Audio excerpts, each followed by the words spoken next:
Hello everyone, कैसे हो आप लोग। मैं लक्ष्मीकांत शर्मा और आज हम डिस्कस करने वाले हैं डायरेक्शन एंड डिस्टेंस।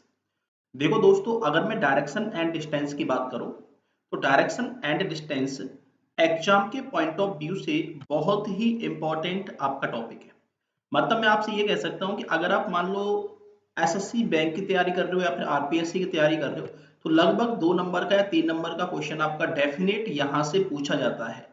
तो सबसे पहले हम लोग बात करें भाई कि हमारा जो यहाँ पे टारगेट चल रहा है वो चल रहा है आरपीएससी, और हमारा जो यहाँ पे स्लोगन है वो है crack RPSC with India's largest learning platform, जिसका नाम है अनअकैडमी। देखो अनअकैडमी आपको क्या क्या प्रोवाइड करवाता है। अनअकैडमी आपको daily live classes, structured course, उसके साथ साथ डेली लाइव क्लासेज के साथ साथ टेस्ट सीरीज के साथ साथ क्विजेज, ये सारी फैसिलिटीज आपको अनअकैडमी यहाँ पे प्रोवाइड करवाता है। अब आपके पास कंडीशन ये है कि अनअकैडमी के लिए आप रजिस्टर कैसे करोगे। तो देखो अनअकैडमी के रजिस्ट्रेशन के लिए आपको अनअकैडमी लर्निंग ऐप अपने मोबाइल में डाउनलोड करना है। उसके बाद अपना कोर्स चूज करना है और कोर्स चूज करने के बाद गेट सब्सक्रिप्शन पे जाना है। उसके बाद 1 महीने से लेके और 24 महीने तक के सब्सक्रिप्शन आपके पास यहाँ पे गिवन है। अब मेरी आपके पास एक सजेशन रहेगा कि आप जितना बड़ा सब्सक्रिप्शन लोगे आपके लिए उतना ही फायदा रहेगा। कि मान लो आप 1 महीने का सब्सक्रिप्शन ट्रायल बेसिस पे ले सकते हो, लेकिन अगर आप पढ़ाई के अकॉर्डिंग सब्सक्रिप्शन ले रहे हो तो आपको लगभग या तो 12 महीने का या फिर 24 महीने का सब्सक्रिप्शन यहाँ पे जरूर लेना है, क्योंकि आरपीएससी का एग्जाम कभी भी 1 महीने में कंप्लीट नहीं होता है। मान लो आपने 12 महीने का सब्सक्रिप्शन लिया है तो 12 महीने के कोर्स की कीमत है 583 रुपए पर मंथ। 12 महीने की कोर्स की जो ऑल ओवर कीमत आपके पास रहेगी वो रहेगी 7,000 रुपए। लेकिन आपको 7,000 रुपए पे नहीं करना है। मैं आपको एक कोड प्रोवाइड करवा रहा हूँ, LK10। आपको LK10 कोड का यूज करना है और LK10 कोड का यूज करने के बाद आपके कोर्स की जो कीमत यहाँ पे रहने वाली है 10% डिस्काउंट के साथ, तो कीमत आपकी रहने वाली है 6,300 रुपए। तो आपको ध्यान रखना है 6,300 रुपए में आप 1 साल के लिए अनलिमिटेड सब्सक्रिप्शन यहाँ पे अनअकैडमी का ले सकते हो। मान लो अगर आप 24 महीने का कोर्स ज्वाइन करते हो तो 24 महीने के कोर्स की कीमत रहेगी 9,100 रुपए। लेकिन आपको 9,100 रुपए पे नहीं करना है। अगेन आपको कोड अप्लाई करना है LK10। और जब आप LK10 कोड का यूज करोगे तो अगेन आपको 10% का इंस्टेंटली यहाँ पे डिस्काउंट मिलेगा, और 10% के डिस्काउंट के बाद आपके कोर्स की जो कीमत रहेगी वो 8,190 रुपए रहेगी। तो 8,190 रुपए में आप 2 साल के लिए अनलिमिटेड एक्सेस यहाँ पे अनअकैडमी का आप ले सकते हो। इसके रिगार्डिंग अगर आपके पास कोई क्वेरी है, कोई भी क्वेश्चन है, तो आप मुझे डायरेक्टली कमेंट बॉक्स में कमेंट कर सकते हो। मैं आपको एक वैलिड एक सॉल्यूशन प्रोवाइड करवा दूंगा। ठीक है, नेक्स्ट देखो, हमारा जो यहाँ पे टॉपिक है वो है भाई डायरेक्शन एंड डिस्टेंस। हम यहाँ पे बात करने वाले हैं डायरेक्शन एंड डिस्टेंस की। देखो अगर मैं डायरेक्शन एंड डिस्टेंस की बात करूं तो आपके पास सीधा सा मुद्दा है कि डायरेक्शन की अगर बात की जाए तो डायरेक्शन का मतलब है दिशा, और डिस्टेंस की बात की जाए तो आपके पास है दूरी। देखो हम आज बात करेंगे दिशा के बारे में, उसके बाद में बात करेंगे हम दूरी के बारे में। तो चलो स्टार्ट करते हैं हम लोग भाई। ठीक है, अब सुनो ध्यान से। आपके पास सबसे पहला मुद्दा आता है कि अगर मैं सबसे पहले दिशाओं की बात करूं तो दिशाओं की संख्या आपके पास 4 होती है। देखो 4 डायरेक्शन आपके पास कौन कौन सी, कि सबसे टॉप में जो डायरेक्शन होती है वो नॉर्थ, नॉर्थ के जस्ट सामने जो डायरेक्शन होगी वो होगी साउथ, आपके राइट में जो डायरेक्शन होगी वो डायरेक्शन होगी ईस्ट, और आपके लेफ्ट में जो डायरेक्शन होगी उसका नाम होगा वेस्ट। तो मैं आपसे ये कह सकता हूं कि आपके पास टोटल 4 डायरेक्शन हो गई, नॉर्थ साउथ ईस्ट और वेस्ट। अब आपके पास सीधा सा मुद्दा है कि जब आपके पास 4 डायरेक्शन हो गई, नॉर्थ साउथ ईस्ट और वेस्ट, तो नॉर्थ की अगर मैं बात करूं तो नॉर्थ का मतलब आपके पास हो गया है उत्तर दिशा। ठीक है, साउथ की मैं बात करूं तो साउथ का मतलब हो गया है दक्षिण दिशा। अगर मैं ईस्ट की बात करूं तो ईस्ट का मतलब हो गया है पूरब दिशा। अगर मैं वेस्ट की बात करूं तो वेस्ट का मतलब हो गया है पश्चिम दिशा। तो ये आपके पास क्या हो गई, 4 डायरेक्शन हो गई। अब आपको ध्यान रखना है कि ये तो 4 आपकी मेन डायरेक्शन है, लेकिन इन 4 मेन डायरेक्शन के अलावा आपके पास 4 सब डायरेक्शन और होती हैं। तो या तो आप ये कह सकते हो कि ये जो सब डायरेक्शन है वो चारों मेन डायरेक्शन से मिलके बनती है, या फिर आप ये कह सकते हो कि सब डायरेक्शन मेन डायरेक्शन के बीच में होती हैं। मान लो यहाँ पे नॉर्थ है और ये आपके पास ईस्ट है, इसके बीच में एक डायरेक्शन बनेगी जिसका नाम होगा नॉर्थ ईस्ट, और नॉर्थ ईस्ट को हम लोग बोलेंगे उत्तर पूर्व दिशा। यहाँ पे आपके पास ईस्ट है और यहाँ पे आपके पास साउथ है, इसके बीच में एक डायरेक्शन होगी जिसको हम बोलेंगे साउथ ईस्ट डायरेक्शन, और इंग्लिश हिंदी में जिसको बोला जाएगा दक्षिण पूर्व दिशा। ये आपके पास साउथ है और यहाँ पे वेस्ट है, तो बीच में एक डायरेक्शन होगी जिसका नाम होगा साउथ वेस्ट, जिसको आप बोलोगे दक्षिण पश्चिम दिशा। और ये आपके पास वेस्ट है और ये आपके पास नॉर्थ है, इनको मिला के जो डायरेक्शन बनेगी वो बनेगी नॉर्थ वेस्ट, जिसको आप बोलेंगे उत्तर पश्चिम दिशा। तो आपके पास मुद्दा क्या आया वो सुनो, कि चार तो आपके पास मेन डायरेक्शन हो गई और चार आपके पास सब डायरेक्शन हो गई, तो कुल मिला के डायरेक्शन की संख्या आपके पास कितनी हो गई, 8 डायरेक्शन आपके पास कुल मिला के यहाँ पे हो गई। यहां तक का मामला क्लियर है? ऐसा कोई भी स्टूडेंट है जिसको यहां तक कोई भी दिक्कत आई हो तो आपको भाई ध्यान रखना है कि ये सारी डायरेक्शंस का सेंटर पॉइंट है। अगर आपको सेंटर पॉइंट से ऊपर की साइड जाना है तो डायरेक्शन नॉर्थ आएगी, अगर आप नीचे की साइड जाओगे तो डायरेक्शन साउथ आएगी, अगर आप इधर की साइड जाओगे तो डायरेक्शन ईस्ट आएगी, अगर आप इधर की साइड जाओगे तो डायरेक्शन वेस्ट आएगी। और आपको ध्यान रखना है, आपको चलना स्टार्ट करना है हमेशा सेंटर पॉइंट से ही। तो अगर आपसे बोला जाए कि नॉर्थ की साइड चलना है, तो नॉर्थ की साइड चलने का मतलब है कि हमेशा आपको ऊपर की साइड जाना है।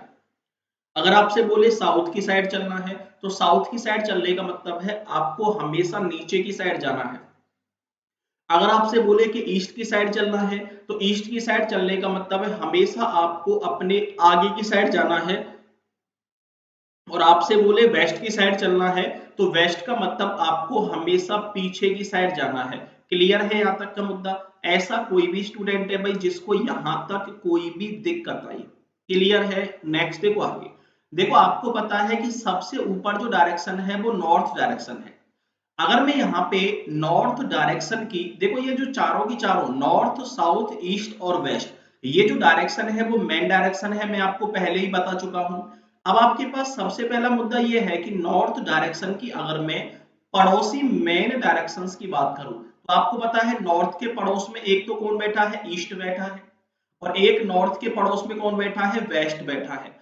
अगर मैं नॉर्थ और ईस्ट के बीच में एंगल की बात करूं, तो नॉर्थ और ईस्ट के बीच में एंगल कितने का है, 90 डिग्री का। और अगर मैं नॉर्थ और वेस्ट के बीच में एंगल की बात करूं, तो नॉर्थ और वेस्ट के बीच में एंगल कितने का है, 90 डिग्री का। तो आपके पास सीधा सा मुद्दा क्या बना वो सुनो, कि अगर मैं दो मेन डायरेक्शन की बात करूंगा, मेन डायरेक्शन कैसी होनी चाहिए, पड़ोसी होनी चाहिए भाई एक दूसरे की, ठीक है? सुनो, अगर मैं दो पड़ोसी मेन डायरेक्शन की बात करूंगा, तो दो पड़ोसी मेन डायरेक्शन के बीच में जो एंगल हमेशा बनता है वो 90 डिग्री का बनता है।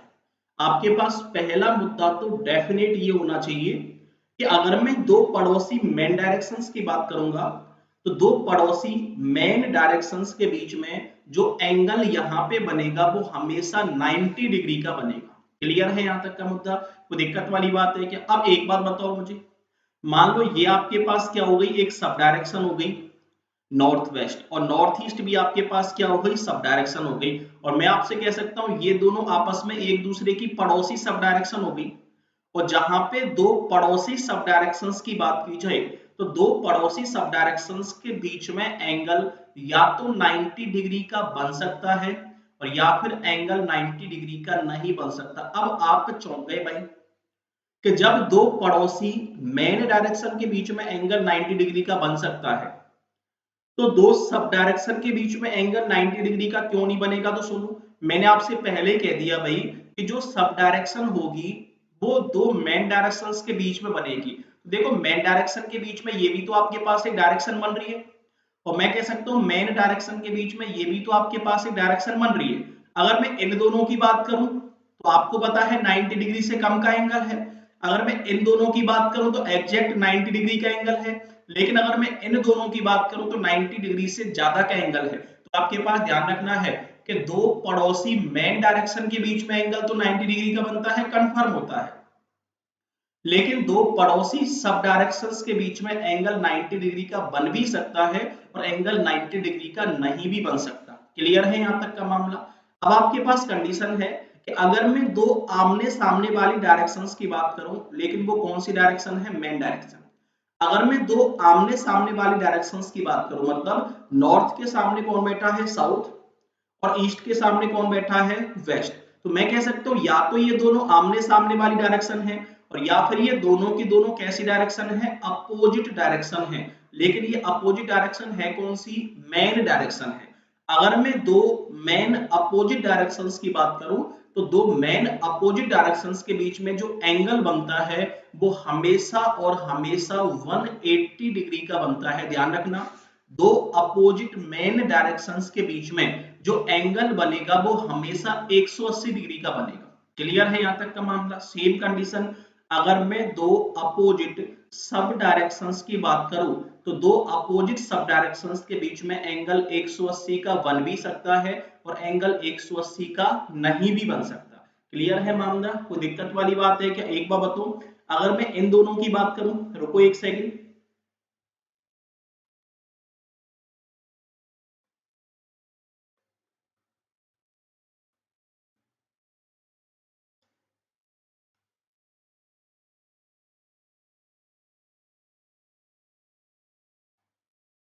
देखो भाई सुनो कि अगर मैं दोनों इन दोनों डायरेक्शंस की बात करूं तो आपको पता है एंगल 180 का हो गया है तो कंफर्म है। लेकिन इन दोनों की बात करूं तो ये भी कंफर्म है एंगल 180 का है। लेकिन अगर मैं इन दोनों की बात करूं तो दोनों के बीच में एंगल 180 का है, 180 से कम है, तो दोनों के बीच में एंगल 180 से कम भी हो सकता है। तो आपके पास मुद्दा क्या बना है टोटल, वो सुनो, आपके पास टोटल 8 डायरेक्शन हो गई, नॉर्थ साउथ ईस्ट वेस्ट, ये तो चारों की चारों मेन डायरेक्शन है। और चार आपके पास सब डायरेक्शन हो गई, north east, south east, north west और साउथ वेस्ट। तो आपके पास डायरेक्शन की संख्या तो कितनी हो गई, 8। लेकिन ध्यान रखना है, कुछ विद्वान लोग ऐसे कहते हैं भाई कि डायरेक्शन 8 ना होकर डायरेक्शन की संख्या होती है 10। वो यहाँ पे दो डायरेक्शन और इंक्लूड करते हैं, आकाश और पाताल वाली। लेकिन एक बात बताओ, आपसे ऐसा कोई भी क्वेश्चन अभी तक पूछा गया है क्या कि रामू 10 मीटर आकाश में गया, उसके बाद 5 मीटर पाताल में चला गया, ऐसा कोई भी क्वेश्चन आपके पास आया है क्या, नहीं आया। तो आपको ध्यान रखना है, चार तो मेन डायरेक्शन है और चार सब डायरेक्शन है, कुल मिला के डायरेक्शन कितनी है, 8 डायरेक्शन है। अब आपके पास मुद्दा एक और मैंने आपको बताया कि अगर मैं दो पड़ोसी मेन डायरेक्शंस की बात करूं तो दो पड़ोसी मेन डायरेक्शंस के बीच में एंगल कितने का बनता है, 90 डिग्री का। अगर मैं दो पड़ोसी सब डायरेक्शंस की बात करूं तो एंगल 90 से कम का भी हो सकता है, 90 से ज्यादा का भी हो सकता है और एग्जैक्ट 90 का भी हो सकता है। दो अपोजिट मेन डायरेक्शन की बात करूं तो एंगल 180 डिग्री का बनता है। दो अपोजिट सब डायरेक्शंस की बात करूं तो एंगल 180 से कम का भी हो सकता है, 180 से ज्यादा का भी हो सकता है और एग्जैक्ट 180 का भी हो सकता है। क्लियर है यहाँ तक का मामला, कोई दिक्कत वाली बात है क्या, नेक्स्ट देखो आगे। अब थोड़ा सा और आगे हम बात करें तो देखो, ये तो मुद्दा आपके पास था ही कि यहाँ पे नॉर्थ और ये आपके पास साउथ, ये आपके पास यहाँ पे ईस्ट और यहाँ पे आपके पास कौन था, वेस्ट, और ये सारी डायरेक्शंस का सेंटर पॉइंट था। ठीक है, मान लो मैं आपसे ये कह दूं कि कोई भी पर्सन आपका यहाँ पे खड़ा है और उसका जो फेस है वो कहाँ पे है, सेंटर की साइड। अब एक बात बताओ कि मान लो कोई पर्सन यहाँ पे खड़ा है और उसका फेस है सेंटर की साइड, तो मैं आपसे इनडायरेक्टली ये कह सकता हूं कि उसका जो फेस है वो कहां पे है, नॉर्थ की साइड है। कह सकता हूं, नहीं कह सकता। और आपके पास मुद्दा ये बनेगा कि जब किसी भी पर्सन का फेस नॉर्थ की साइड दे रखा हो तो जो आपका लेफ्ट होता है वो हमेशा इसका लेफ्ट होता है और जो आपका राइट होता है वो हमेशा इसका राइट होता है। सुनो, आपका जो फेस होता है वो हमेशा नॉर्थ की साइड होता है, भले ही आप ऐसे फेस करके बैठे हो, भले ही आप ऐसे फेस करके बैठ जाओ, भले ही आप ऐसे फेस करके बैठ जाओ, आपका जो फेस होता है वो हमेशा नॉर्थ की साइड होता है। और जब आपका फेस हमेशा नॉर्थ की साइड होता है तो मैं ये कह सकता हूं आपके कॉपी के पेज की ये वाली साइड हमेशा लेफ्ट साइड होती है और कॉपी के पेज की ये वाली साइड हमेशा राइट साइड होती है। अब आपके पास मुद्दा क्या बना वो सुनो कि इस पर्सन का फेस भी कहां पे है, नॉर्थ डायरेक्शन में, और आपका फेस भी हमेशा कहां पे रहता है, नॉर्थ डायरेक्शन में। तो मैं आपसे ये कह सकता हूं कि जो आपका लेफ्ट है वो इसका लेफ्ट होगा और जो आपका राइट है वो इसका क्या होगा, राइट होगा। तो आपको ध्यान रखना है, जब किसी पर्सन का फेस नॉर्थ डायरेक्शन में दे रखा हो तो जो आपका लेफ्ट बनेगा वो हमेशा इसका लेफ्ट बनेगा और जो आपका राइट बनेगा वो हमेशा इसका राइट बनेगा। ठीक है, ये इसका लेफ्ट हो गया और ये इसका क्या हो गया, राइट। अब इस पर्सन ने क्या किया कि यहां से खड़ा होके यहाँ पे पहुंच गया और अगेन वो सेंटर की साइड देख रहा है। अब एक छोटी सी बात बताओ कि यहाँ पे अगर कोई पर्सन सेंटर की साइड देख रहा है तो मैं आपसे इनडायरेक्टली ये कह सकता हूँ कि उसका फेस साउथ की साइड हो गया।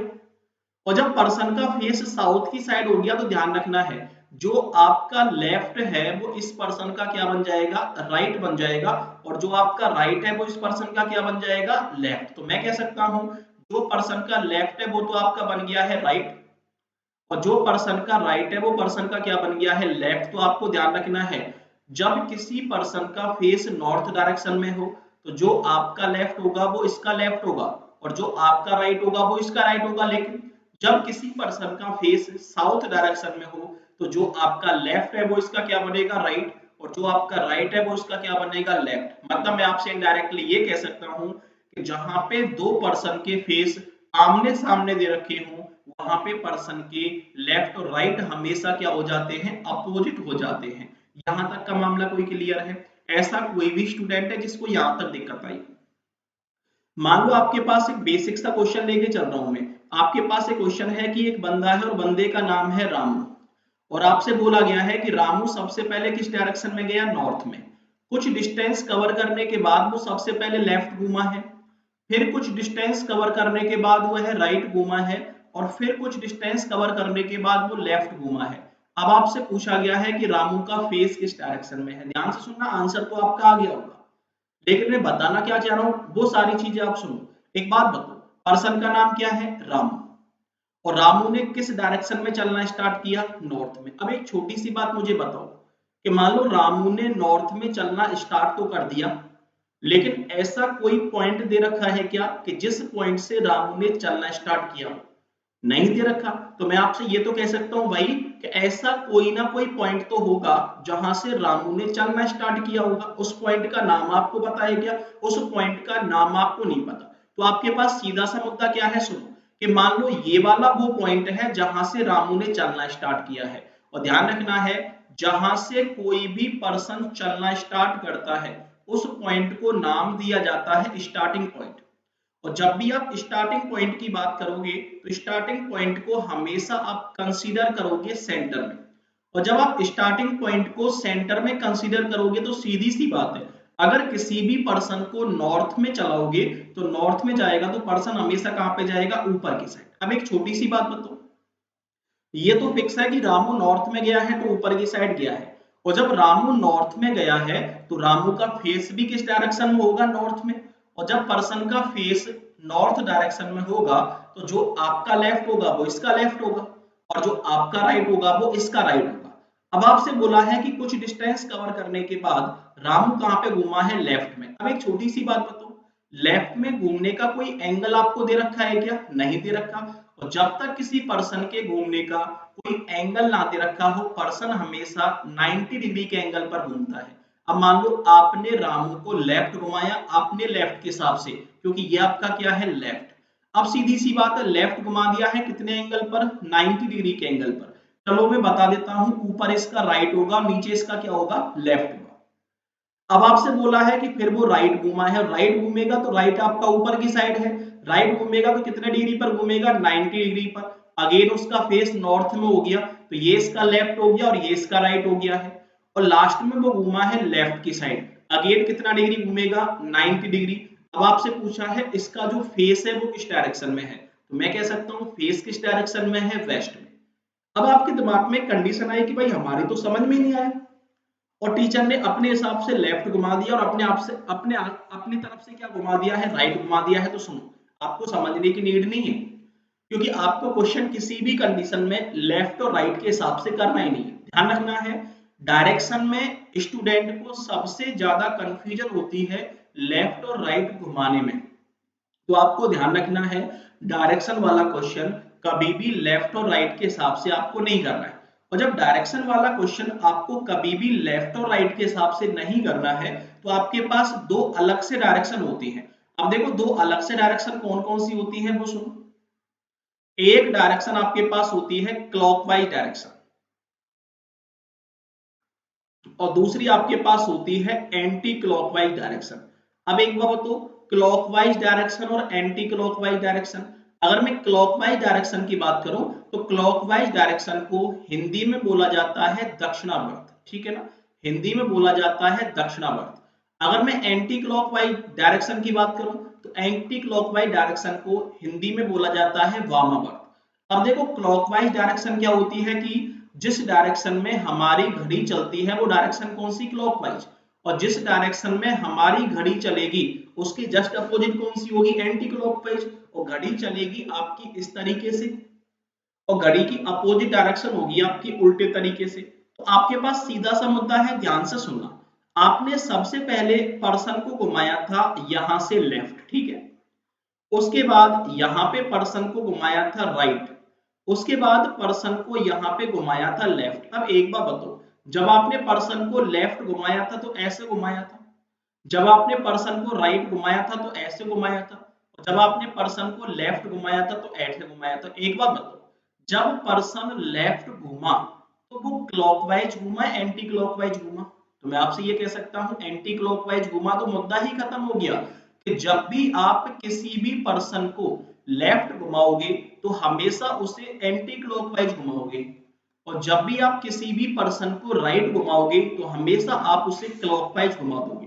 बाकी सारी कंडीशन आप भूल जाओ कि जब कोई पर्सन किसी पॉइंट से चलना स्टार्ट करेगा उसको स्टार्टिंग पॉइंट नाम दिया जाएगा।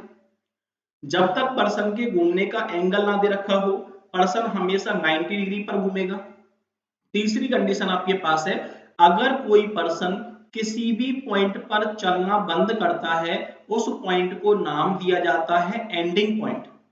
और जैसे आप स्टार्टिंग पॉइंट को सेंटर में मानते हो वैसे ही एंडिंग पॉइंट को भी कहां पे मानना है, सेंटर में मानना है। अगला मुद्दा आपके पास है कि जब भी आप किसी भी पर्सन को लेफ्ट घुमाओगे तो उस पर्सन को हमेशा घड़ी की विपरीत दिशा में घुमाओगे, और जब भी किसी पर्सन को राइट घुमाओगे तो उसे हमेशा घड़ी की दिशा में घुमाओगे। क्लियर है मामला, कोई दिक्कत वाली बात है क्या? क्लॉकवाइज का मतलब होता है घड़ी की दिशा, और घड़ी की दिशा का मतलब है हमेशा राइट डायरेक्शन। एंटी क्लॉकवाइज का मतलब है वामावर्त, मतलब घड़ी की विपरीत दिशा, और घड़ी की विपरीत दिशा का मतलब है लेफ्ट डायरेक्शन। यहां तक का मामला कोई क्लियर है? ऐसा कोई भी स्टूडेंट है भाई जिसको यहां तक कोई भी दिक्कत आई हो? देखो अभी आपका डायरेक्शन वाला पोर्शन स्टार्ट नहीं हुआ है, अभी सिर्फ मैंने आपको बेसिक कंसेप्ट बताया है कि लेफ्ट राइट कैसे बनेंगे, चारों डायरेक्शन या आठों डायरेक्शन आपके पास किस तरीके से बनेंगे। ऐसा कोई भी स्टूडेंट है भाई जिसको यहां तक कोई दिक्कत आई हो? यहां तक कोई भी दिक्कत है क्या? नहीं, तो नेक्स्ट देखो आगे। अब आपके पास मान लो दो क्वेश्चन है, ये मान लो आपके पास क्वेश्चन पहला है और देन आपके पास क्वेश्चन दूसरा है। अगर मैं आपसे ये कहूं कि इन दोनों क्वेश्चंस का आंसर आपको ज्यादा से ज्यादा 3 सेकंड में देना है या 5 सेकंड में देना है, तो दे सकते हो क्या? अब आपके दिमाग में आएगा कि सर 3 सेकंड या 5 सेकंड तो क्वेश्चन को पढ़ने में ही लग जाएगा, अब हम 5 सेकंड में क्वेश्चन का आंसर कैसे देंगे? सुनो, मैं आपको एक रियायत दे देता हूँ कि पढ़ने के बाद 5 सेकंड में क्वेश्चन का आंसर देना है, दोनों का दे सकते हो क्या? दोनों का क्वेश्चन का आंसर 5 सेकंड में दे सकते हो क्या भाई? बिल्कुल दे सकते हैं। कैसे दे सकते हैं? सुनो, आपके पास एक क्वेश्चन दिया है कि रामू का जो फेस है वो किस डायरेक्शन में है, नॉर्थ डायरेक्शन में। देखो आपके पास मुद्दा दिया है कि रामू का जो फेस है वो कहां पे है, नॉर्थ डायरेक्शन में। मतलब सीधी सी बात है कि रामू ने कहां पे चलना स्टार्ट किया है, नॉर्थ डायरेक्शन में चलना स्टार्ट किया है। मान लो मैं आपसे ये कह सकता हूं कि रामू का ये स्टार्टिंग पॉइंट हो गया और रामू कहां पे गया है, नॉर्थ में। अब देखो नॉर्थ में गया है, ठीक है, उसके बाद कहां पे घूमा है, लेफ्ट। अब आपको पता है ये इसका लेफ्ट होगा और ये इसका क्या होगा, राइट, क्योंकि मैंने आपसे पहले ही कह दिया कि जब कोई पर्सन नॉर्थ डायरेक्शन में चलेगा या फिर किसी भी पर्सन का फेस नॉर्थ डायरेक्शन में होगा तो आपके लेफ्ट और राइट और इसके लेफ्ट और राइट हमेशा कहां पे होंगे, सेम डायरेक्शन में। तो देखो लेफ्ट घुमा दिया आपने अपने लेफ्ट के हिसाब से। अब मैं आपको बता देता हूं कि पर्सन कहां पे घूमेगा, राइट। अब सीधी सी बात है, लेफ्ट घूमेगा तो एंटी क्लॉकवाइज आपने घुमा दिया, लेकिन अब पर्सन को घुमाना है राइट, और राइट घुमाओगे तो क्लॉकवाइज, और क्लॉकवाइज घूमेगा तो कहां पे, ऊपर की साइड। तो ये लो आपका राइट घूम गया। उसके बाद आपसे बोला है कि लेफ्ट घुमाओ। अब एक बार तो लेफ्ट घुमाओगे तो अगेन एंटी क्लॉकवाइज घुमाओगे, और जब एंटी क्लॉकवाइज घुमाओगे तो लो ये फिर लेफ्ट घूम गया। उसके बाद आपसे बोला है कि फिर राइट घुमाओ। अब आपको पता है राइट घुमाओगे तो क्लॉकवाइज घुमाओगे, ये लो वो राइट घूम गया। उसके बाद आपसे बोला गया है कि फिर लेफ्ट घुमाओ, और लेफ्ट घुमाओगे तो एंटी क्लॉकवाइज घुमाओगे, और एंटी क्लॉकवाइज डायरेक्शन कैसे बनेगी, इस तरीके से, ये लो ये लेफ्ट घूम गया। उसके बाद आपसे बोला है कि राइट घुमाओ, देखो राइट घुमाओगे तो क्लॉकवाइज घुमाओगे, ये लो ये राइट घूम गया। उसके बाद बोला है कि फिर लेफ्ट घुमाओ, और लेफ्ट घुमाओगे तो एंटी क्लॉकवाइज, ये लो लेफ्ट घूम गया है। अब आपसे पूछा है उसका फेस किस डायरेक्शन में है, तो मैं कह सकता हूं उसका जो फेस बनेगा वो किस डायरेक्शन में बनेगा, वेस्ट में। तो आंसर आपके पास है कि उस पर्सन का जो फेस है वो किस डायरेक्शन में है, वेस्ट डायरेक्शन में है। ये आपके पास पहले क्वेश्चन का आंसर हो गया। ऐसा कोई भी स्टूडेंट है भाई जिसको इस क्वेश्चन में, पहले क्वेश्चन में कोई भी दिक्कत आई हो। अब आपके पास सीधा सा मुद्दा यह है कि इस तरीके से तो 5 सेकंड में आप क्वेश्चन का आंसर देने से रहे। जब आप इस तरीके से क्वेश्चन का आंसर 5 सेकंड में नहीं दोगे तो क्वेश्चन का आंसर देने का तरीका आपके पास क्या है वो सुन लो आप लोग ध्यान से, कि आप क्वेश्चन का आंसर 5 सेकंड में कैसे देने वाले हो। सुनो, मान लो आपके पास एक क्वेश्चन है कि एक बंदा है जिसका फेस कहाँ पे है, नॉर्थ की साइड, ठीक है, जिसका फेस है नॉर्थ की साइड। अब आपसे बोला गया है कि उसे आप सबसे पहले लेफ्ट घुमाओ। अब लेफ्ट घुमाओगे तो एंटी क्लॉकवाइज घुमाओगे, बताओ फेस कहाँ पे हो जाएगा, वेस्ट में हो जाएगा। फिर आप उससे बोलोगे कि आपको भाई दोबारा लेफ्ट घूमो, और दोबारा लेफ्ट घूमेगा तो फिर एंटी क्लॉकवाइज घूमेगा, फेस कहाँ पे हो जाएगा, साउथ की साइड हो जाएगा। तो आपके पास पहला मुद्दा ये बन गया ना कि अगर कोई पर्सन या तो लगातार 2 बार लेफ्ट घूमे, या फिर कोई भी पर्सन लगातार 2 बार राइट घूमे, उसका जो फेस होगा वो हमेशा किस डायरेक्शन में होगा, अपोजिट डायरेक्शन में। देखो आपको पहला पॉइंट तो हमेशा ये ध्यान रखना है कि अगर कोई पर्सन लगातार या तो 2 बार लेफ्ट घूमे या फिर लगातार 2 बार राइट घूमे, उसका जो फेस बनता है वो हमेशा अपोजिट डायरेक्शन में बनता है।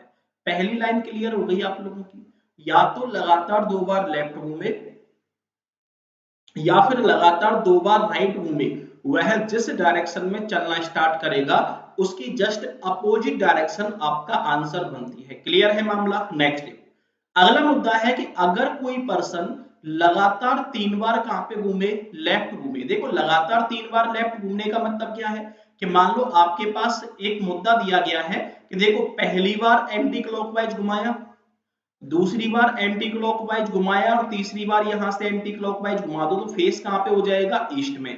स्टार्टिंग में फेस उसका कहां पे था, नॉर्थ में। स्टार्टिंग में फेस उसका नॉर्थ में था, 3 बार लेफ्ट घुमा दिया, उसका फेस कहां पे हो गया है, ईस्ट में। तो आप ये भी तो कह सकते थे कि भाई उसका स्टार्टिंग में फेस नॉर्थ में था, एक बार राइट घुमा दिया जाए तो भी फेस कहां पे हो जाएगा, उसका ईस्ट में हो जाएगा। तो आपके पास मुद्दा क्या है वो सुनो। एग्जामिनर आपसे बोलेगा कि पर्सन को 3 बार लेफ्ट घुमाओ, तो आपको एग्जामिनर की बातों में नहीं आना है। 3 बार लेफ्ट घुमाने का मतलब सीधा सा होता है कि एक बार राइट घुमा दो। तो ध्यान रखना है, अगर पर्सन लगातार 3 बार लेफ्ट घूमे तो 3 बार लेफ्ट घुमाने की बजाय आप उसको एक बार कहां पे घुमा दो, राइट घुमा दो।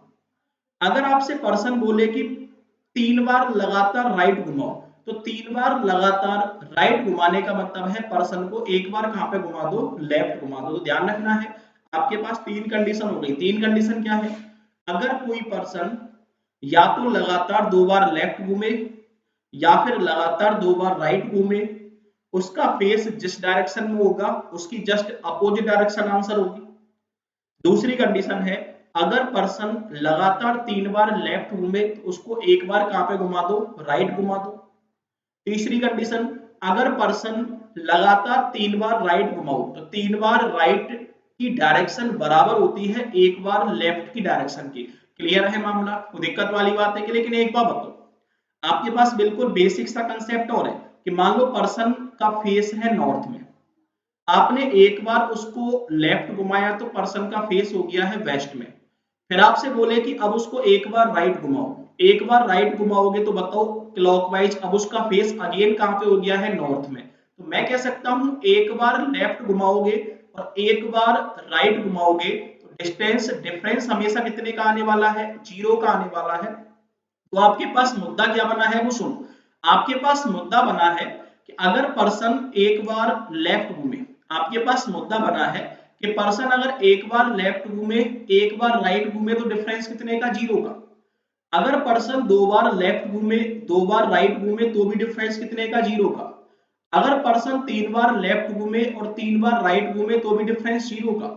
अगर पर्सन 4 बार लेफ्ट घूमे 4 बार राइट घूमे तो भी डिफरेंस कितने का, 0 का। तो आपको ध्यान रखना है जब लेफ्ट और राइट की वैल्यू सेम होती है तो डिफरेंस हमेशा कितने का आता है, 0 का ही आता है। क्लियर है? तो एक बात बताओ, मैं आपसे ये भी तो कह सकता हूँ एक बार लेफ्ट घूमा एक बार राइट घूमा, डिफरेंस अगर 0 का आया तो लेफ्ट और राइट को काउंट ही मत करो। और जब लेफ्ट और राइट को काउंट मत करो तो मैं आपसे इनडायरेक्टली ये भी तो कह सकता हूँ कि एक लेफ्ट से एक राइट को कैंसिल कर दो, क्वेश्चन पर कोई भी इफेक्ट नहीं पड़ेगा। या फिर एक राइट से एक लेफ्ट को कैंसिल कर दो, क्वेश्चन पर कोई भी इफेक्ट नहीं पड़ेगा। मतलब सीधा सा ये है कि जहां पे दो अपोजिट डायरेक्शन आ जाए उनको एक दूसरे को आप काट दो, क्वेश्चन पर कोई भी फर्क नहीं पड़ता है। तो एक बार बताओ, पर्सन का फेस तो मान लिया कहां पे है, नॉर्थ में। एक बार लेफ्ट घुमा है एक बार राइट, एक लेफ्ट से एक राइट कैंसिल हो गया, फिर एक लेफ्ट से एक राइट कैंसिल हो गया, फिर एक लेफ्ट से एक राइट कैंसिल हो गया। अब आपके पास ले दे के बचा क्या है, एक लेफ्ट बचा है।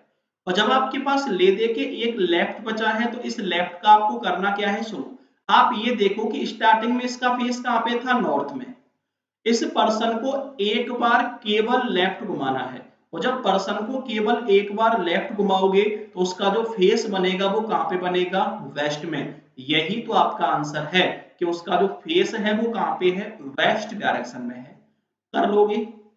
कोई दिक्कत वाली बात है क्या? ऐसा कोई भी स्टूडेंट है भाई जिसको पहले क्वेश्चन में कोई दिक्कत आए? पहला क्वेश्चन क्लियर हो गया आप लोगों का? अरे पहला क्वेश्चन क्लियर है, कुछ नहीं करना। लेफ्ट और राइट से काटने के बाद जो भी आपका रिमेनिंग बचे, स्टार्टिंग पॉइंट को स्टार्टिंग वाले फेस को उसी डायरेक्शन में घुमा दो, क्वेश्चन पर कोई भी फर्क नहीं पड़ेगा। क्लियर है पहला क्वेश्चन? मान लो मैं सेकंड क्वेश्चन की बात करूं। अब देखो अगर मैं सेकंड वाले क्वेश्चन की बात करूं तो सेकंड क्वेश्चन आपके पास क्या है, सुनो कि रामू का फेस है साउथ डायरेक्शन में। देखो 2 बार कहां पे घुमा है, लेफ्ट, 3 बार कहां पे घुमा है, राइट, फिर 2 बार कहां पे घुमा है, लेफ्ट, और फिर 4 बार कहां पे घुमा है, राइट। आपसे पूछा है उसका फेस किस डायरेक्शन में है।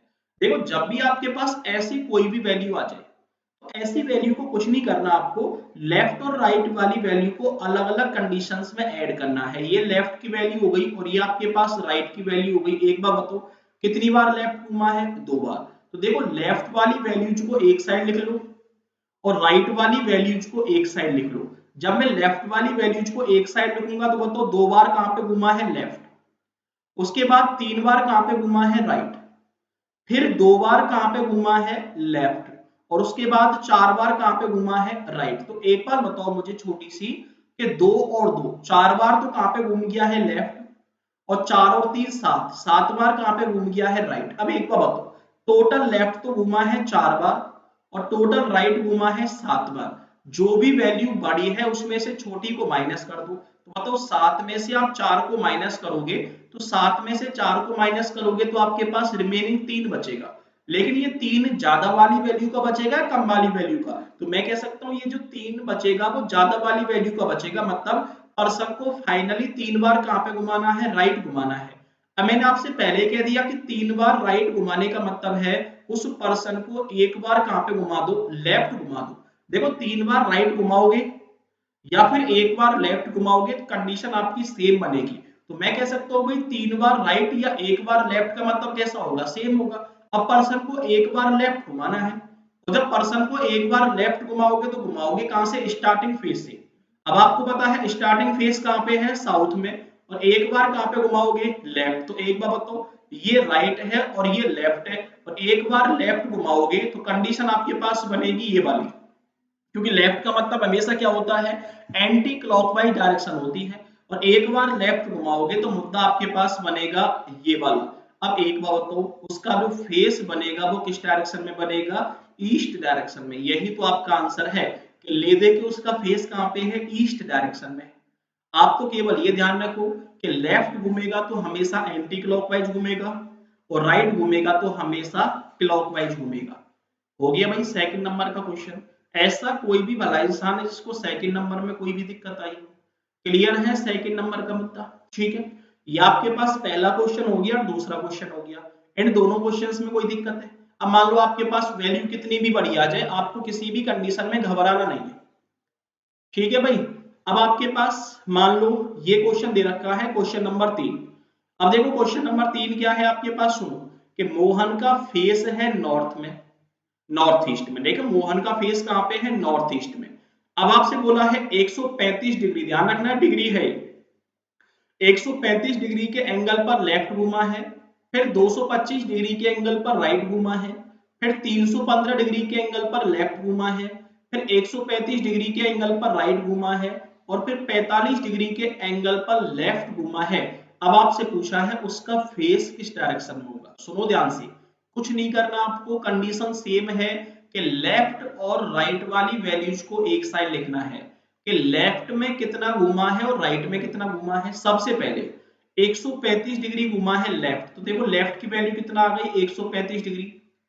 उसके बाद 225 डिग्री घुमा है राइट, तो राइट की वैल्यू कितनी आ गई आपकी 225 डिग्री। उसके बाद 315 डिग्री घुमा है लेफ्ट, तो लेफ्ट की वैल्यू कितनी आ गई 315 डिग्री। उसके बाद 135 डिग्री घुमा है राइट, तो राइट की वैल्यू कितनी आ गई 135 डिग्री। उसके बाद 45 डिग्री घुमा है लेफ्ट, तो लेफ्ट की वैल्यू कितनी आ गई 45 डिग्री। दोनों को जोड़ना है, लेकिन जोड़ने से पहले आपको पता है लेफ्ट की साइड 135 डिग्री घूमे और राइट की साइड 135 डिग्री घूमे, तो लेफ्ट की साइड 135 और राइट की साइड 135, तो वैल्यू सेम हो गई। और वैल्यू सेम हो गई तो आपने क्या कर दिया, काट दिया। अब 315 और 45, तो एक बार बताओ, ये आपके पास 5 और 5 10, ये 6 और ये हो गया है 360। मैं कह सकता हूँ 360 डिग्री तो वो लेफ्ट में घूमा है, और राइट की बात करूं राइट में कितना घूमा है 225 डिग्री। तो कुछ नहीं करना, पहले ही कहा था बड़ी वैल्यू में से छोटी को क्या कर दो, माइनस कर दो। तो एक बार बताओ 360 डिग्री में से 225 डिग्री को आप क्या कर दोगे, माइनस कर दोगे। तो 10 में से 5 घटाया आपके पास 5 बचा, 5 में से 2 घटाया आपके पास 3 बचा है, और ये हो गया है 135 डिग्री। कहने का मतलब है 135 डिग्री उस पर्सन को कहां पे घुमाना है, लेफ्ट। क्लियर है? अब एक बार बताओ, उस पर्सन को 135 डिग्री लेफ्ट घुमाना है, कहां से, स्टार्टिंग फेस से। तो सबसे पहले उसका स्टार्टिंग फेस आप देखो, स्टार्टिंग फेस कहां पे है, स्टार्टिंग फेस है नॉर्थ ईस्ट में। देखो ये आपके पास हो गई है नॉर्थ ईस्ट वाली डायरेक्शन, स्टार्टिंग फेस उसका कहां पे है, नॉर्थ ईस्ट में है। और जब स्टार्टिंग फेस उसका नॉर्थ ईस्ट में है और 135 डिग्री लेफ्ट घुमाना है, तो 135 का मतलब क्या है वो सुनो। 135 का मतलब मैं ये कह सकता हूं 45 प्लस 90 डिग्री, कि पहले उसको 45 डिग्री घुमा दो और बाद में उसको 90 डिग्री घुमा दो, उसका फेस का आंसर आ जाएगा। तो बताओ उसको अगर मैं 45 डिग्री घुमाना चाहूं, तो आपको पता है लेफ्ट घुमाना है एंटी क्लॉकवाइज, एंटी क्लॉकवाइज घुमाओगे तो कंडीशन ये बनेगी। देखो ये एंगल तो आपके पास 45 डिग्री का हो गया बाय डिफॉल्ट, ध्यान रखना है बाय डिफॉल्ट अगर कंडीशन ना दे रखी हो तो एंगल 45 डिग्री का ही कंसीडर किया जाता है। अब एक बार बताओ मुझे, 45 डिग्री हो गया, उसके बाद 90 घुमाना है। अब आपको पता है 90 और घुमाओगे तो फेस कहां पे हो जाएगा, वेस्ट में। तो यही तो आंसर है कि इतना सब कुछ घुमाने के बाद उसका लास्ट में जो फेस बनेगा वो कहां पे बनेगा, वेस्ट डायरेक्शन में बनेगा। ये आपके पास आंसर हो गया है वेस्ट डायरेक्शन। कर लोगे क्वेश्चन को? ऐसा कोई भी स्टूडेंट है भाई जिसको इस वाले क्वेश्चन में कोई भी दिक्कत आई, बिल्कुल बेसिक बेसिक से क्वेश्चन है, आपको घबराने की कोई भी दिक्कत नहीं होनी चाहिए। क्वेश्चन नंबर 3 क्लियर है आपका? ये एंगल वाला क्वेश्चन बहुत परेशान करता है स्टूडेंट्स को, लेकिन है कुछ नहीं, खोदा पहाड़ निकली चुईया वाली कंडीशन है भाई, घबराना नहीं है आपको किसी भी कंडीशन में। अब मान लो मैं 4 नंबर के क्वेश्चन की बात करूं। अब देखो 4 नंबर में क्वेश्चन में क्या किया है कि मैंने टाइम प्लस एंगल दोनों को क्या कर दिया है, मिक्स कर दिया है, ठीक है। अब एक बार बताओ, आपके पास मुद्दा है साउथ वेस्ट, साउथ वेस्ट में कितनी बार घूमा है, सॉरी 3 बार कहां पे घूमा है, लेफ्ट, 2 बार कहां पे घूमा है, राइट, फिर 135 डिग्री के एंगल पर घूमा है राइट, फिर 3 बार घूमा है राइट, फिर 315 डिग्री के एंगल पर घूमा है लेफ्ट, फिर 2 बार घूमा है राइट, और फिर 225 डिग्री के एंगल पर घूमा है लेफ्ट। अब आपसे पूछा है उसका फेस किस डायरेक्शन में है, तो मैं कह सकता हूं भाई यहाँ पे टाइम प्लस एंगल ये दोनों ही कंडीशन एक साथ दे रखी हैं, ठीक है। आपके पास जब टाइम प्लस एंगल की कंडीशन दोनों एक साथ दे दी जाए, तो आपको कुछ नहीं करना है, किसी एक वैल्यू को बराबर करना है। या तो टाइम को एंगल में कन्वर्ट करना है या फिर एंगल को टाइम में कन्वर्ट करना है। लेकिन सुनो, एंगल को टाइम में कन्वर्ट करना थोड़ा सा टिपिकल होगा। आपको सबसे पहले टाइम को किस में कन्वर्ट करना है, एंगल में। क्वेश्चन आपके पास सेम है कि सबसे पहले का ये लेफ्ट डायरेक्शन और ये राइट डायरेक्शन, लेफ्ट और राइट वाली वैल्यूज को सेम करना है। तो सबसे पहले एंगल को छोड़ दो, आप लोग केवल और केवल टाइम वाली वैल्यू लोगे, कितनी बार लेफ्ट घुमा है, कितनी बार राइट घुमा है। देखो 3 बार तो घुमा है लेफ्ट, तो मैं आपसे ये कह सकता हूं भाई कि 3 बार तो घूम गया है लेफ्ट। उसके बाद 2 बार घुमा है राइट, तो देखो 2 बार घूम गया है राइट। उसके बाद देखो ये एंगल वाली वैल्यू है, छोड़ दो। आपके पास मुद्दा है 3 बार घुमा है राइट, देखो 3 बार कहां पे घुमा है, राइट, और 2 बार घुमा है राइट। अब मैं कह सकता हूं भाई 2 बार कहां पे घुमा है, अच्छा गलती हो गई, सुनो, आपके पास मुद्दा है 3 बार घुमा है लेफ्ट, फिर 2 बार घुमा है राइट, फिर 3 बार घुमा है राइट, ठीक है ना। 3 बार कहां पे घुमा है, राइट। उसके बाद फिर 2 बार फिर कहां पे घुमा है, राइट। फिर देखो 2 बार कहां पे घुमा है, राइट। तो मैं इस वाले को काट दूं, 3 बार लेफ्ट घुमा है, 2 बार राइट घुमा है, फिर 3 बार राइट घुमा है और फिर 2 बार राइट घुमा है। क्लियर है मामला, कोई दिक्कत वाली बात। अब एक बार बताओ, 3 बार लेफ्ट से 3 बार राइट कैंसिल हो गया। क्लियर है मामला, कोई दिक्कत वाली बात है क्या। 3 बार राइट से 3 बार लेफ्ट कैंसिल हो गया। अब आपके पास बचा क्या है, 4 बार। अब एक बार बताओ, 4 बार का मतलब मैं आपसे ये कह सकता हूं कि एक बार का मतलब 90, फिर 2 बार का मतलब 90, फिर 3 बार का मतलब 90 और फिर 4 बार का 90 मतलब 90। तो 4 बार का मतलब कितना डिग्री हो गया है, 360।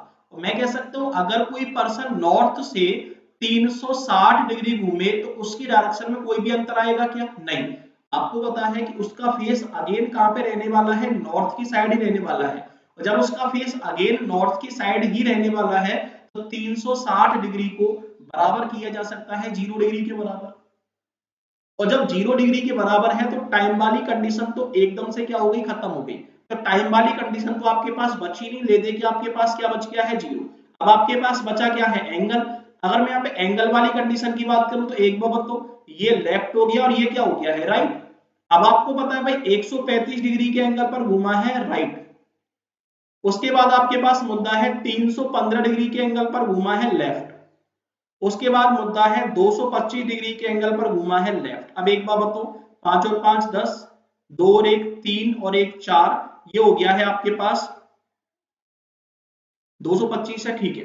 ये आपके पास 5 और 5 10, 2 और 1 3 और 1 4, और ये आपके पास हो गया है 540 डिग्री। और आपके पास अगली कंडीशन क्या है, 135 डिग्री। तो मैं आपसे ये कह सकता हूं भाई, मैं आपसे ये कह सकता हूं कि 540 में से 135 माइनस करना है। अब सुनो, 540 में से 135 माइनस करते हैं, 10 में से आपने 5 घटाया, कितना बचा, 5। ये आपके पास 0 और ये आपके पास कितना हो गया है, 405। ये आपके पास मुद्दा क्या हो गया है, 405। अब एक बार बताओ, 405 डिग्री उसको कहां पे घुमाना है, राइट। लेकिन आपको पता है 360 डिग्री का मतलब 0 होता है। तो अगर कोई भी एंगल आपका 360 से ज्यादा निकल जाए तो उस एंगल में से 360 आप क्या कर दो, माइनस कर दो। तो 405 में से 360 अगर मैं घटाऊंगा तो आपके पास बचेगा 45 डिग्री, उसको ले दे के 45 डिग्री राइट में घुमाना है। फेस कहां पे है, साउथ वेस्ट में। अब एक बार तो फेस बना लेते हैं उसका, कहां पे है, साउथ वेस्ट में। ये आपके पास साउथ वेस्ट हो गया।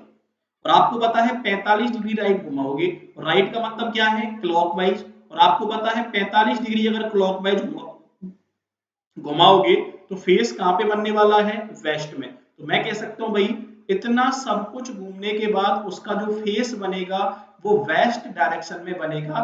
आंसर आपके पास क्या हो गया है, वेस्ट। कर लोगे। ऐसा कोई भी स्टूडेंट है भाई जिसको इस वाली क्वेश्चन में दिक्कत आई हो, कोई दिक्कत है कि इस वाले क्वेश्चन में, बिल्कुल बेसिक बेसिक से कंसेप्ट है। आप आराम से इन क्वेश्चंस को इजीली क्या कर सकते हो भाई, खत्म कर सकते हो। ठीक है, ये वाला मुद्दा तो ध्यान रखना, आपका डायरेक्शन वाला पोर्शन क्या हो गया है, कंप्लीट हो गया है। इससे ज्यादा डायरेक्शन ना तो आपसे पूछा गया है और ना ही आने वाले टाइम में आपसे पूछा जाएगा। लेकिन आपका टॉपिक खत्म नहीं हुआ। आपके टॉपिक का नाम है डायरेक्शन एंड डिस्टेंस। देखो ऐसा कोई भी क्वेश्चन अभी तक हमारे पास नहीं आया जिसमें हमने किसकी बात की हो, डिस्टेंस की बात की हो, जिसमें हमने दूरी की बात की हो। तो आपको ध्यान रखना है, अब जो आपके पास मुद्दा आएगा उसमें हम किसकी बात करने वाले हैं, डिस्टेंस की बात करने वाले हैं, दूरी की बात करने वाले हैं। और आपको ध्यान रखना है कि जहां पे भी डिस्कशन होगा दूरी का, तो दूरी आपसे एग्जामिनर दो तरीके से पूछेगा, एक तो टोटल डिस्टेंस और दूसरी डायरेक्ट डिस्टेंस। देखो ध्यान रखना है, टोटल डिस्टेंस का मतलब सीधा सा कि मान लो आपने पेट्रोल पंप से 50 रुपए की पेट्रोल भरवाई, आपने मीटर को क्या कर दिया, जीरो कर दिया। उसके बाद आपने घर पे जाके देखा कि आपकी गाड़ी 45 किलोमीटर चल चुकी है। तो जो 45 किलोमीटर थी, मान लो आप इधर से ऐसे गए, मान लो आप रिद्धि सिद्धि सर्कल पे खड़े हो, रिद्धि सिद्धि सर्कल से गोपालपुरा गए, गोपालपुरा से फिर वापस त्रिवेणी आए, त्रिवेणी से फिर प्रताप नगर गए, प्रताप नगर से अजमेरी गेट गए, अजमेरी गेट से घूम के वापस कहाँ पे आए, रिद्धि सिद्धि। तो मैं कह सकता हूँ सीधा उल्टा जैसे ही आप गए, आप टोटल कितने किलोमीटर गए, 40 किलोमीटर। ये जो 40 किलोमीटर आपके पास है वो टोटल डिस्टेंस है। ध्यान रखना है, टोटल डिस्टेंस का मतलब मैक्सिमम डिस्टेंस भी हो सकता है और लॉन्गेस्ट डिस्टेंस भी हो सकता है। ध्यान रखना है, आपसे एग्जामिनर एक तो पूछेगा टोटल डिस्टेंस और दूसरा पूछेगा डायरेक्ट डिस्टेंस। अब देखो टोटल डिस्टेंस को हम बोल सकते हैं कुल दूरी, या फिर मैक्सिमम डिस्टेंस को बोल सकते हैं ज्यादा से ज्यादा, इसके बारे में बताने की नीड नहीं है आपको, ज्यादा से ज्यादा। और लॉन्गेस्ट का मतलब हो गया है सबसे लंबी दूरी। तो आपके पास एग्जामिनर दो तरीके की दूरी पूछ सकता है टोटल, और टोटल को तीन तरीके से पूछा जा सकता है, कुल दूरी, ज्यादा से ज्यादा दूरी और सबसे लंबी दूरी। नेक्स्ट आपके पास है डायरेक्ट डिस्टेंस। डायरेक्ट डिस्टेंस का मतलब है सीधी दूरी, ठीक है ना। मिनिमम का मतलब है कम से कम दूरी, और शॉर्टेस्ट का मतलब है सबसे छोटी दूरी। क्लियर है मामला, कोई दिक्कत वाली बात है क्या। तो आपको ध्यान रखना है, दूरी आपकी दो तरीके की पूछी जा सकती है, टोटल डिस्टेंस जिसको बोलेंगे कुल दूरी, और दूसरा है डायरेक्ट डिस्टेंस जिसको हम बोलेंगे सीधी दूरी। क्लियर है, कोई दिक्कत वाली बात। अब सीधी दूरी कैसे निकालोगे, सुनो कि मान लो आपके पास ये एक कंडीशन है कि मान लो कोई पर्सन है जिसने कहां से चलना स्टार्ट किया, यहां से, और यहां से मान लो कितने किलोमीटर गया, 5 किलोमीटर। उसके बाद बोला है राइट घुमा है, राइट घूम के मान लो कितना गया है वो 4 किलोमीटर। अब आपसे पूछा है इन दोनों पॉइंट्स के बीच की सीधी दूरी क्या होगी। तो सीधी दूरी का मतलब है ये वाली दूरी, मतलब जिस दूरी में बहुत सारे मोड़ आ जाए वो तो आपके पास बनेगी कुल दूरी, टोटल डिस्टेंस। लेकिन जिस दूरी में कोई भी मोड़ ना आए वो डिस्टेंस आपकी कौन सी बनेगी, सीधी दूरी, जिसको हम बोलेंगे डायरेक्ट डिस्टेंस। क्लियर है मामला। अब टोटल डिस्टेंस का क्वेश्चन आपके पास कैसे आएगा और डायरेक्ट डिस्टेंस का आपके पास क्वेश्चन कैसे आएगा, इन दोनों क्वेश्चंस के बारे में हम इजीली तरीके से क्या कर लेते हैं, बात कर लेते हैं। क्लियर है। ऐसा कोई भी स्टूडेंट है भाई जिसको यहाँ तक दिक्कत आई हो, सुनो, अगर आपको अनअकैडमी का सब्सक्रिप्शन लेना है तो LK10 कोड का यूज करना है। LK10 कोड का आप यूज करोगे तो कितने परसेंट का डिस्काउंट मिलेगा आपको, 10% का डिस्काउंट इंस्टेंटली मिलने वाला है, जिससे आप RPSC के किसी भी एग्जाम की तैयारी कर सकते हो। ऐसा नहीं है कि आप केवल अपना सब्सक्रिप्शन आपने LK10 लगाया तो केवल रीजनिंग ही पढ़ोगे, नहीं, आप LK10 का कोड का यूज करने के बाद RPSC के सारे सब्जेक्ट की क्या कर सकते हो, प्रिपरेशन आप इजीली कर सकते हो। क्लियर है भाई मामला, कोई दिक्कत वाली बात है क्या। ऐसा कोई भी स्टूडेंट है जिसको डिस्टेंस में कोई दिक्कत आई हो, कोड याद रखना भाई LK10, LK10 कोड का यूज करोगे 10% का इंस्टेंट डिस्काउंट आपको मिलेगा। ठीक है, नेक्स्ट देखो आगे। आपके पास मान लो पहला जो क्वेश्चन दिया है वो टोटल डिस्टेंस का दिया है। देखो टोटल डिस्टेंस का क्वेश्चन क्या दिया है वो सुनो, पहला जो क्वेश्चन दिया है वो टोटल डिस्टेंस का है। आपसे बोला है कि एक लड़का है और लड़के का नाम है मोहन, और मोहन नॉर्थ में 10 किलोमीटर गया। मान लो मोहन ने यहां से चलना स्टार्ट किया और मोहन नॉर्थ में कितना गया है, 10 किलोमीटर। उसके बाद लेफ्ट घुमा है, अब आपको पता है लेफ्ट घूमेगा तो एंटी क्लॉकवाइज घूमेगा, ठीक है। लेफ्ट घुमा है और लेफ्ट में घूम के कितना गया है, 15 किलोमीटर। फिर आपसे बोला है राइट घुमा है, राइट में घूमेगा तो क्लॉकवाइज, अब तो राइट में कितना घुमा है, 8 किलोमीटर। उसके बाद फिर लेफ्ट घुमा है एंटी क्लॉकवाइज, और लेफ्ट घुमा है फिर कितना गया है, 21 किलोमीटर। फिर आपसे घुमा है राइट घुमा है, और राइट में घूम के कितना गया है, 24 किलोमीटर। और आपको पता है यहाँ पे चलना उसने क्या कर दिया, बंद कर दिया। तो मैं कह सकता हूँ भाई ये तो कौन सा पॉइंट हो गया है, स्टार्टिंग पॉइंट, और ये इसका कौन सा पॉइंट हो गया है, एंडिंग पॉइंट। अब आपसे बोला गया है स्टार्टिंग पॉइंट से, देखो क्वेश्चन क्या है, देन फाइंड द डायरेक्शन। देखो सबसे पहले तो आपको डायरेक्शन निकालनी है एंड टोटल डिस्टेंस, और डिस्टेंस कौन सी निकालनी है, total, from his starting point two his ending point, उसके आरंभिक बिंदु से, क्वेश्चन ध्यान से सुनो, उसके आरंभिक बिंदु से अंतिम बिंदु की दिशा क्या होगी। ध्यान रखना है, जिस बिंदु से दिशा की बात करें उस बिंदु को हमेशा आप सेंटर में कंसीडर करोगे। क्वेश्चन है then find the direction from his starting point, उसके आरंभिक बिंदु से अंतिम बिंदु की दिशा क्या होगी। तो जो दिशा आपको निकालनी है वो आरंभिक बिंदु से निकालनी है, और जब दिशा आप आरंभिक बिंदु से निकालोगे तो आरंभिक बिंदु को कहां पे मानोगे, सेंटर में।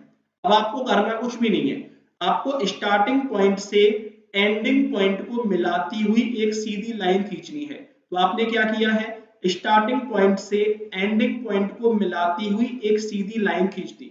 अब आपको पता है कि ऊपर वाली डायरेक्शन तो नॉर्थ है और नीचे वाली डायरेक्शन कौन सी है, वेस्ट। अब जो आपने ये लाइन खींची है वो एग्जैक्ट नॉर्थ में नहीं है और एग्जैक्ट वेस्ट में नहीं है, तो एक बार बताओ, नॉर्थ और वेस्ट के बीच की जो डायरेक्शन बनेगी वो कौन सी बनेगी, नॉर्थ वेस्ट बनेगी। तो आंसर आपके पास क्या है कि उसके आरंभिक बिंदु से अंतिम बिंदु की जो दिशा बनेगी वो कौन सी बनेगी, नॉर्थ वेस्ट। तो पहला क्वेश्चन तो आपके पास ये हो गया कि आरंभिक बिंदु से अंतिम बिंदु की दिशा कौन सी है, नॉर्थ वेस्ट। उसके बाद आपको निकालनी है डिस्टेंस। अब देखो डिस्टेंस आप कौन सी निकालोगे, टोटल डिस्टेंस।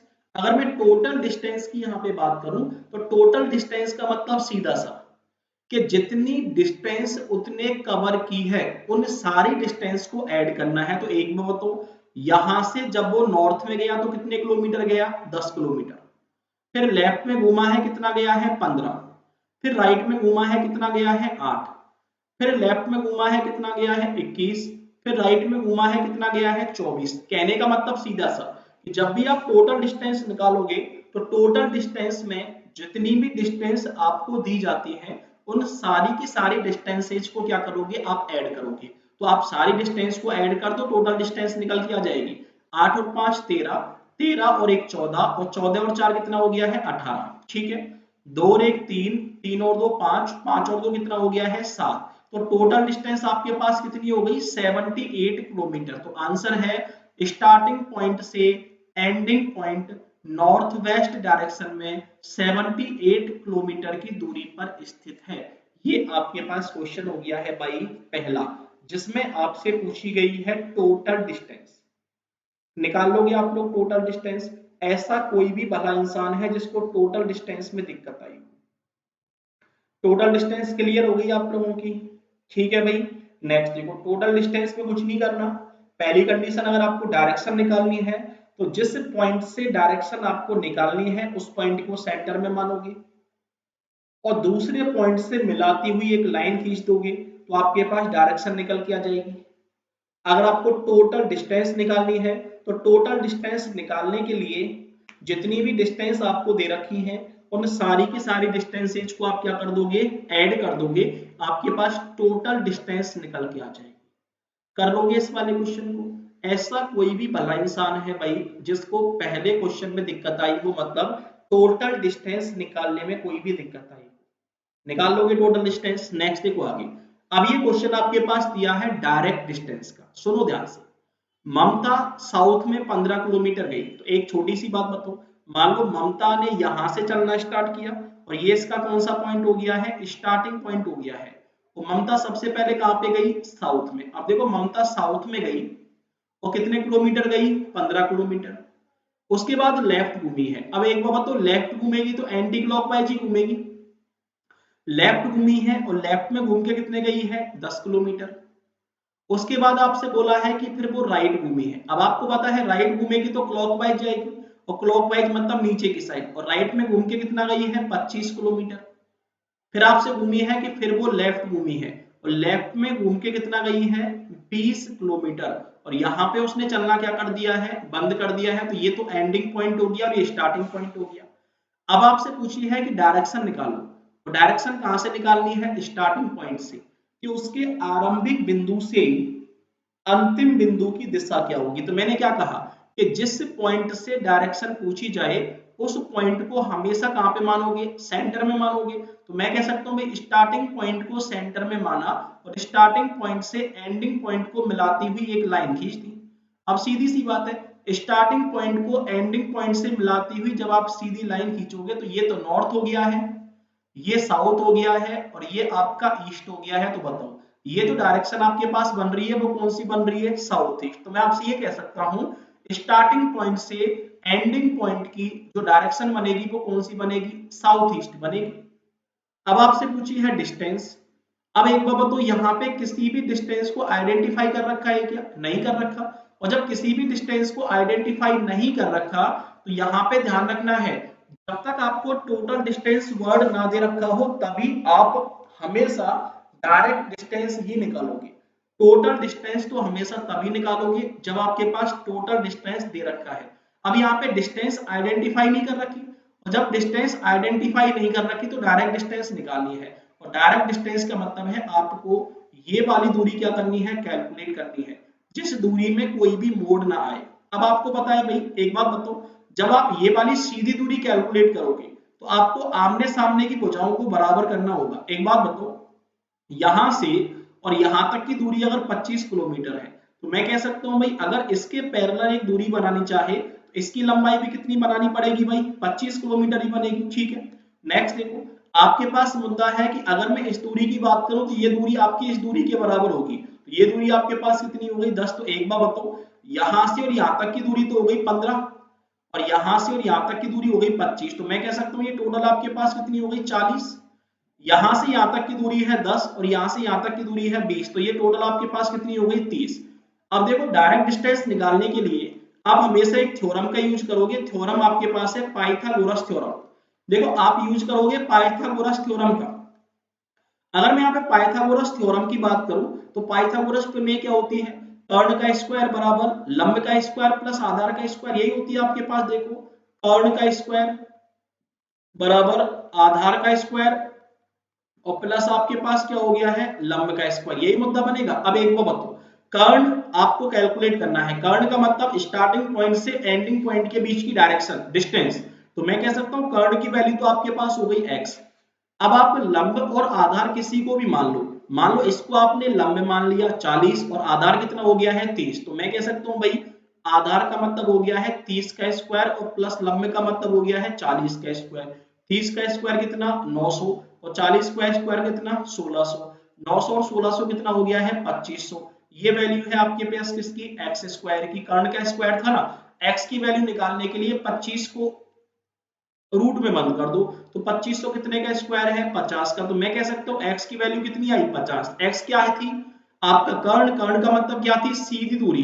तो मैं कह सकता हूं भाई स्टार्टिंग पॉइंट से एंडिंग पॉइंट के बीच की जो सीधी दूरी बनेगी वो कितने किलोमीटर बनेगी, 50 किलोमीटर बनेगी। कुछ नहीं करना, लो आपका बिल्कुल बेसिक सा क्वेश्चन हो गया है। आराम से आप इजी देखो, अगर किसी का डायग्राम समझ में नहीं आया हो तो ये डायग्राम मैं आपको दोबारा बना देता हूं। ठीक है, आराम से सीधी सीधी दूरी आपको क्या करनी है, कैलकुलेट करनी है। कोई भी लोड लेने की आपको नीड नहीं होती। बिल्कुल इजी से कंसेप्ट हैं डायरेक्शन के और डिस्टेंस के, जिनको आप इजीली क्या कर सकते हो भाई, खत्म कर सकते हो। ठीक है, अब देखो आपके पास दो कंडीशन हो गई, एक तो आपने डायरेक्ट डिस्टेंस निकाल ली और एक आपने टोटल डिस्टेंस निकाल ली। टोटल डिस्टेंस में तो आपने कुछ नहीं किया कि टोटल डिस्टेंस में तो जितनी भी डिस्टेंस आपको दे रखी है उन सारी डिस्टेंसेज को क्या करना था, ऐड करना था। तो आपके पास टोटल डिस्टेंस आ जाएगी। और डायरेक्ट डिस्टेंस में आपको क्या करना था, थ्योरम का यूज करना था। कौन सी, पाइथागोरस प्रमेय। कर लोगे। मैं ये डायग्राम दोबारा बना रहा हूं कि ममता साउथ में 15 किलोमीटर गई। ठीक है, ये यहां से स्टार्टिंग पॉइंट है, साउथ में कितना गई 15 किलोमीटर। उसके बाद लेफ्ट में घूमी है 10 किलोमीटर। उसके बाद फिर राइट में घूमी है 25 किलोमीटर। उसके बाद फिर लेफ्ट में घूमी है कितना, 20 किलोमीटर। ये स्टार्टिंग पॉइंट हो गया है और ये कौन सा हो गया है, एंडिंग पॉइंट हो गया है। और आपको जो डिस्टेंस कैलकुलेट करनी है वो ये वाली डिस्टेंस कैलकुलेट करनी है, ये वाली। ठीक है, बराबर वाली डिस्टेंस, आमने सामने की भुजाएं हमेशा बराबर होंगी। तो ये भी 10 और ये भी 10। तो ये तो कितनी हो गई आपके पास 30 और ये आपके पास 25 और 15, ये आपके पास कितनी हो गई 40। ये आपके पास क्या हो गया है, डायग्राम हो गया है। कर लोगे आप लोग। ऐसा कोई भी भला इंसान है भाई जिसको इन क्वेश्चंस में दिक्कत आई है? देखो सुनो, बिल्कुल बेसिक बेसिक से कंसेप्ट होते हैं आपके डायरेक्शन के। आपका एक बेसिक स्ट्रक्चर डायरेक्शन का खत्म हो गया है। नेक्स्ट क्लास में हम लोग क्या करेंगे भाई, कि नेक्स्ट क्लास में हम लोग बेसिक कंसेप्ट के साथ साथ जितने भी आपके प्रीवियस ईयर एग्जाम्स में क्वेश्चन पूछे गए हैं उन प्रीवियस ईयर एग्जाम्स के क्वेश्चंस के बारे में डिस्कस करेंगे कि प्रीवियस ईयर के क्वेश्चंस को आप किस तरीके से खत्म कर सकते हो। ठीक है भाई, तो नेक्स्ट क्लास जब भी हमारी होगी, हमारी जो नेक्स्ट क्लास होगी वो कल ही होगी। ज्यादा बताने की आपको नीड नहीं है क्योंकि डेली 9 PM पे हमारी क्लास लगती है और बहुत सारे टॉपिक्स मैं आपको खत्म करवा चुका हूँ। ठीक है, अगर आपको इसके रिगार्डिंग कोई भी दिक्कत आती है तो आप मुझे डायरेक्टली कमेंट बॉक्स में क्या कर सकते हो, कमेंट कर सकते हो। आपको कोई भी क्वेश्चन समझ में नहीं आता, देखो हमारा जो लेवल चल रहा है वो थोड़ा सा ऊपर चल रहा है आरपीएससी से भी, क्योंकि मैंने आपसे पहले कह दिया कि हम यहाँ पे बैंक भी कवर करेंगे, हम यहाँ पे एसएससी भी कवर करेंगे, और हम यहाँ पे आरएस भी कवर करेंगे, और हम यहाँ पे कांस्टेबल भी कवर करेंगे। मतलब लो लेवल से और हाई लेवल तक जाएंगे, मतलब बेसिक लेवल से और एडवांस लेवल तक जाएंगे। और बेसिक लेवल से मतलब कहने का मतलब है बेसिक कंसेप्ट से शॉर्टकट तक जाएंगे हम लोग, तो आपको लोड लेने की कोई दिक्कत नहीं है भाई। अगर आपके दिमाग में कोई भी डाउट वाला कंसेप्ट रहता है तो आप बेशक बिना हिचकिचाए वो सारे डाउट मुझसे क्या कर सकते हो, क्लियर कर सकते हो भाई। ठीक है, अब नेक्स्ट क्लास में बात करेंगे हम लोग। ओके, टाटा बाय बाय, आराम करो भाई। कोरोना चल रहा है, कोरोना से थोड़ा सा बच के रहो आप लोग, ठीक है ना। बहुत सारे केसेस आपके सामने आने वाले हैं, पता लगे एग्जाम से पहले कोरोना आपको उड़ा ले जाए। ठीक है, ओके भाई, ठीक है, बाय बाय, थैंक यू।